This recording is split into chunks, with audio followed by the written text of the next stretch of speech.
cool things about my podcast is when they open up like that and they share those pieces of their life that mean something to them.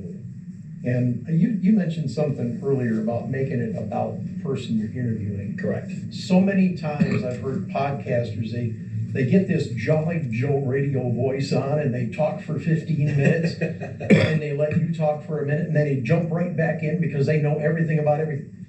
Shut up and let the people talk. Yes. My podcast is about preserving stories and history. Okay? They don't need to hear my story. They don't need to hear about me. They need to hear about Walter Trout. They need to hear about Joe Bonamassa.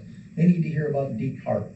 Those are the things that I work on preserving, are those little pieces of history. Those are the gold nuggets that I go after. Sure. You know, we've lost, our podcast is 3.5 years into it. And we lost 3 guests that were scheduled to be on, one a week before, one a month before, one right after he okayed it. He died like right after that. And, one was actually we taped it. He died right after he taped it.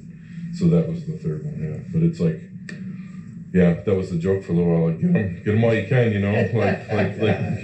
How can we get this done? You know. Watch the Reaper, man. Right. Well, are we going to schedule with you? No. That's right. You know that I think that happens in a lot of. I mean, I did an interview. I finally found Bob Elliott. He was a Saginaw musician who was now living in Detroit. So somehow, when we had telephone books, I got his ad. He was a piano teacher. And we talked for about an hour. And I said, I wish I'd had my tape recorder on right now, and I didn't. So he said, well, we'll talk again, we'll talk more. He died like a few weeks later. So, Scott, can I tell a Fred story? Yeah. I got to tell you a Fred story. We love Fred stories. He was actually, well, y'all know he can talk, right? You know he can talk. I had Fred on. Fred was actually in Lansing. He did a presentation on his 2 books in the history of the working with Lazy Lester and Boogie Woogie Red and all of the others that he worked with, so many of the greats from the Saginaw Valley. And so I said, I got to get this guy on my show. I got to interview him. And so I brought him on, and forgive me, Fred, I'm going to tell on me and I'm going to tell on you at the same time. 20 minutes later, I finally got to ask my first question, and I was a little pissed, okay? And I sat back, and I let the interview go. It went over an hour, the first interview. And when we got all done, he said, I want to thank you for letting me go on like that.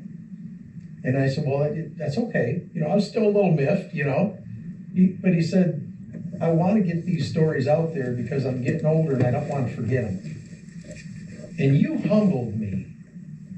You humbled me because you took me from being miffed to being embarrassed in myself. Oh. And I said, you know what, Fred, it's okay. I said, as a matter of fact, I want to have you on for a second round. And I brought him on for the second round. I asked him the first question. I just let him go. And I dropped questions in there when I could. Mm-hmm. But it was all about preserving those stories. I got 2 hours with Fred that are on my podcast on YouTube. It's beautiful. It is wonderful. And I want to thank you personally. He's an encyclopedia. Good God. The stories. But I want to thank you personally because you taught me a lesson. The episodes need to be about the people you're interviewing. You know what's funny is you saying that. I had people, once we started the podcast and got a little bit of success a few years ago, say, you need to do that with families. Put an ad out and capture grandpa's stories for families. And I'm like, man, if I had the time to do that, that'd be good. Because that's what it's all about. Now we have the ability to store digitally someone's entire life and their story. And, once grandma's gone, those memories are gone, those kind of things. And it's really hit me like, man, I would love to be able to do that, but you know, the funding is a whole other thing. But That's actually a side business of mine. yeah, Yeah.